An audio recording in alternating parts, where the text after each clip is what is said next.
Tanzania imeandikiwa kuvuka na itavuka kwa kishindo kuliko unavyofikiria. Wanaume, changamkeni. Mimi namwamini Mungu. Usifikiri mimi nilianza kuongea tu baada ya kula pizza.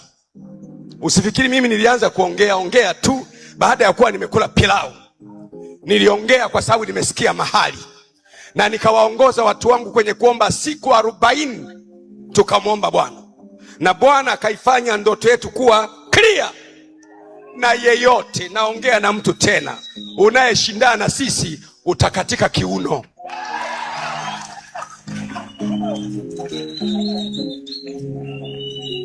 Unakumbuka siku nilivyowaambia, nilikuwa nawaambia rafiki zangu, Gwajima ni hazina yenu.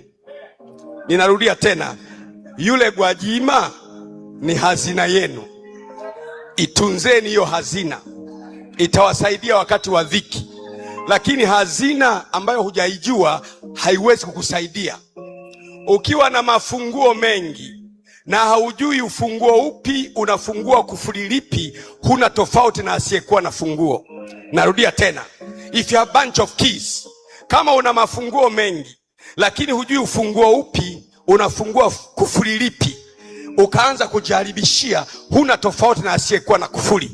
Mungu akupe macho ya kutambua ufunguo unafungua wapi ili uvuke kwa jina la Yesu. Mnanielewa ndugu zangu? Gwajima huyu anaipenda Tanzania, ni Mtanzania na ni mzalendo kweli kweli. Kwani mimi ningesumbuka kukemea utekaji wakati na nyumba na watoto na familia na kila kitu? Kwa nini nikemee utekaji, niingie kwenye hatari? Kwa nini nilijisumbua? Nilijisumbua kwa sababu kuna moto wa haki unawaka ndani yangu, ambao moto huu ni wa kuisaidia Tanzania na watu wake.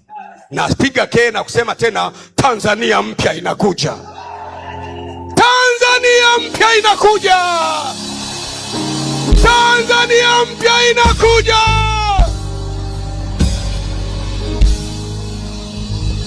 Mungu wetu habadiliki, habadiliki, habadiliki. Mungu wetu